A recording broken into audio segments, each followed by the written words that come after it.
اعوذ باللہ من الشیطان الرجیم بسم اللہ الرحمن الرحیم رب اشرح لی صدری ویسر لی امری واحلل عقدۃ من لسانی یفقہوا قولی۔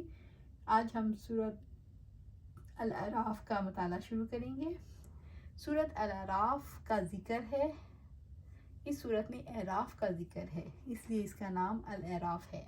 یہ سورت مکی ہے اور اس میں 206 آیات ہیں اور 24 رکوع، اور مصحف میں ترتیب کے اعتبار سے اس کا 7واں نمبر ہے اور نزولی اعتبار سے 39واں نمبر ہے۔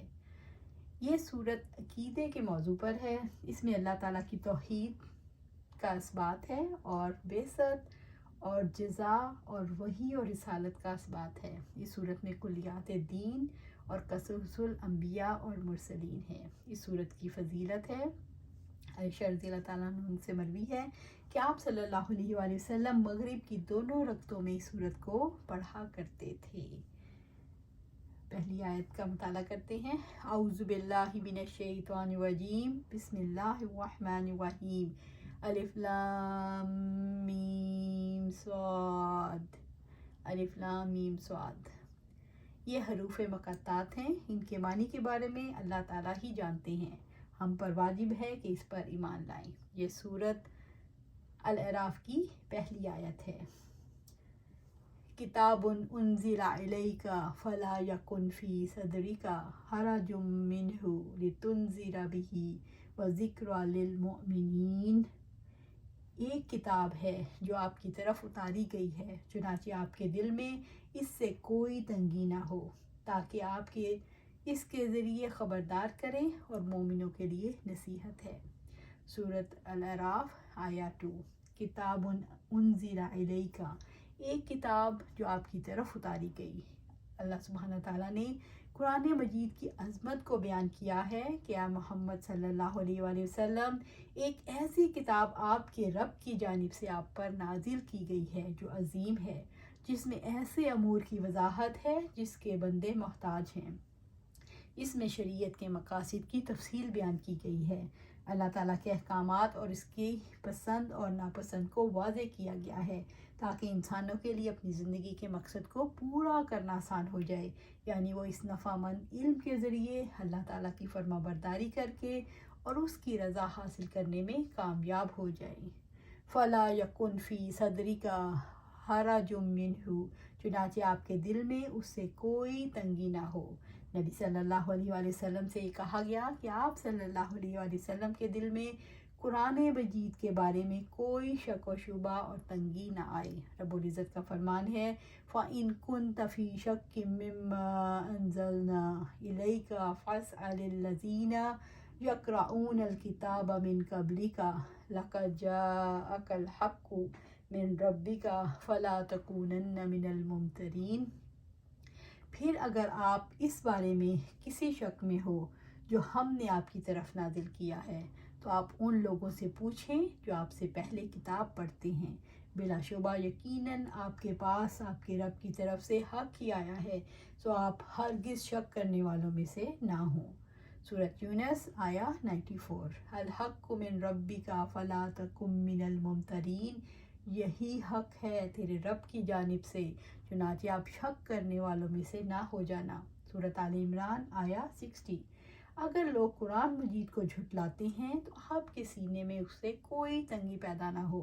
لعلک باخع نفسک الا یکونوا مؤمنین، شاید آپ خود کو ہلاک کرنے والے ہیں کہ مومن کیوں نہیں ہوتے۔ سورۃ الشعراء آیا 3۔ وما اکثر الناس ولو حرصت بمؤمنین، اور آپ خواہ کتنی ہی حرص رکھیں، اکثر لوگ ہرگز مومن نہیں ہوتے۔ سورۃ یوسف آیا 103۔ آپ یقین رکھیں کہ حکمت بھری کتاب رب العالمین کی جانب سے نازل کی گئی ہے اور یہ سب سے سچا کلام ہے۔ لا یأتیہ الباطل من بین یدیہ ولا من خلفہ، باطل اس کے پاس نہ اس کے آگے سے آ سکتا ہے اور نہ اس کے پیچھے سے۔ سورۃ حامیم سجدہ آیا 42۔ لتنذر بہ وذکری للمؤمنین، تاکہ آپ اس کے ذریعے سے خبردار کریں اور مومنوں کے لیے نصیحت ہے۔ نزول کتاب کے 2 مقاصد بیان کیے گئے ہیں۔ پہلا مقصد انذار اور دوسرا مقصد نصیحت ہے۔ عمومی انذار سبھی کے لیے ہے، جیسا کہ آپ صلی اللہ علیہ وآلہ وسلم کو سارے انسانوں کو خبردار کرنے کا حکم دیا گیا ہے۔ یا ایھا المدثر قم فانذر، اے کمبل میں لپٹنے والے اٹھو خبردار کرو۔ سورۃ المدثر آیا 1 and 2۔ تبارک الذی نزل الفرقان علی عبدہ لیکون للعالمین نذیرا، بہت برکت والا ہے جس نے اپنے بندے پر فرقان اتارا تاکہ وہ تمام جہانوں کے لیے ڈرانے والا ہو۔ سورۃ الفرقان آیا 1۔ ایمان والوں کے لیے نصیحت اور یاد دہانی ہوگی، لتنذر بہ، تاکہ آپ اس کے ذریعے سے خبردار کریں۔ آپ صلی اللہ علیہ وآلہ وسلم اس نازل کردہ کتاب کے ذریعے مشرکوں کو خبردار کریں تاکہ وہ ایمان لے آئیں۔ آپ صلی اللہ علیہ وآلہ وسلم کے انذار اور نصیحت سے حق کے دشمنوں پر حجت قائم ہو جائے گی، وَذِكْرَى لِلْمُؤْمِنِينَ، اور مومنوں کے لیے نصیحت ہے۔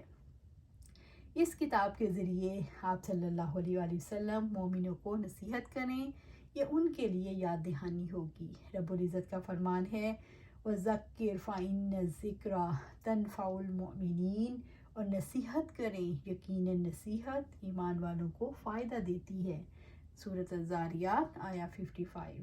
اہل ایمان نصیحت کے ذریعے فائدہ اٹھاتے ہیں، انہیں ظاہری اور باطنی اعمال کے بارے میں یاد دہانی ہوتی ہے اور وہ صراط مستقیم پر آنے والی رکاوٹوں کو دور کرنے میں کامیاب ہو جاتے ہیں۔ کتاب کے ذریعے انذار اور نصیحت کرتے ہوئے دعوت دینے والے کے دل میں تنگی کیوں آتی ہے؟ حق کی دعوت دینے والے کو جو چیز تکلیف دیتی ہے وہ لوگوں کی سرکشی ہے۔ جو چیز دعوت دینے والے کو سچ دکھائی دیتی ہے لوگ اسے باطل سمجھ کر ٹھکرا دیتے ہیں۔ جو چیز دعوت دینے والے کو بہت اہم نظر آتی ہے لوگ اس سے لاپرواہی برتتے ہیں۔ یہ رویے دعوت دینے والے کے دل کے اندر تنگی پیدا کرتے ہیں۔ دعوت دینے والے کو بعض اوقات یہ خوف ہوتا ہے کہ وہ اس دعوت کی وجہ سے اپنے ماحول میں اجنبی ہو گیا ہے، اس کے لیے بات سمجھانا مشکل، اس کے لیے لوگوں کی راہ راست پر لانا مشکل، اس کے لیے طعن و تشنے کو برداشت کرنا مشکل، اس کے لیے مخالفتیں برداشت کرنا مشکل، حتیٰ کہ وہ سٹیج آ جاتی ہے جب بات پہنچانا ہی مشکل ہو جاتی ہے۔ ایسے موڑ پر داعی کے دل میں گھٹن آتی ہے۔ قرآن مجید میں اس کیفیت کو ضعیق کے صدر سے بھی کہا گیا کہ سینہ گھٹتا ہے۔ وَلَقَدْ نَعْلَمُ أَنَّكَ يُضِيقُ صَدْرُكَ بِمَا يَقُولُونَ، اور بلا شبہ یقیناً ہم جانتے ہیں آپ کا سینہ بے شک اس سے تنگ ہوتا ہے جو وہ کہتے ہیں۔ سورۃ الفجر آیا 97۔ کتاب کس کے لیے نصیحت بنتی ہے؟ کتاب عملاً تھوڑے لوگوں کے لیے نصیحت بنتی ہے۔ کتاب اس کے لیے نصیحت بنتی ہے جس کی فطرت مسخ نہ ہوئی ہو اور جو اپنی فطرت کو زندہ رکھے ہوئے ہوں۔ کتاب اس کے لیے نصیحت بنتی ہے جو اللہ تعالیٰ کے آگے پیش ہونے کا خوف رکھتا ہے۔ کتاب اس کے لیے نصیحت بنتی ہے جو آخرت کے برے انجام سے ڈرتا ہو۔ کتاب اس کے لیے نصیحت بنتی ہے جو جنت کی حرص رکھتا ہو۔ اتبعوا ما انزل الیکم من ربکم ولا تتبعوا من دونہ اولیاء قلیلا ما تذکرون، اس کی پیروی کرو جو تمہارے رب کی طرف سے تمہاری طرف نازل کیا ہے، اور اس کے سوا دوستوں کی پیروی نہ کرو، تم بہت کم نصیحت قبول کرتے ہو۔ سورۃ الاعراف آیا 3۔ اتبعوا، پیروی کرو۔ پچھلی آیت میں نبی صلی اللہ علیہ وسلم کو حکم دیا گیا کہ آپ صلی اللہ علیہ وآلہ وسلم لوگوں کو خبردار کریں اور ایمان والوں کو نصیحت کریں۔ اس آیت میں امت کو یہ حکم دیا گیا ہے کہ نبی صلی اللہ علیہ وآلہ وسلم کی پیروی کریں۔ اعمال کی قبولیت کے لیے رب العزت نے جو پیمانہ مقرر کیا اس میں پہلی شرط یہ ہے کہ عمل اللہ کی رضا کے لیے ہو، اور دوسری شرط یہ ہے کہ نبی صلی اللہ علیہ وسلم کی مطابعت میں ہو۔ امام رازی فرماتے ہیں رسالت کا معاملہ 3 امور سے پورا ہوتا ہے۔ ہر ایک بات کو قرآن و حدیث کی کسوٹی پر رکھا جائے گا۔ اگر کسی بات پر قرآن اور حدیث سے تصریح نہیں ملے گی تو اجماع اور اجتہاد کی طرف رجوع کیا جائے گا، کیونکہ یہ دونوں بھی کتاب و سنت کے میں شامل ہیں کہ انہی سے ہم نکالتے ہیں۔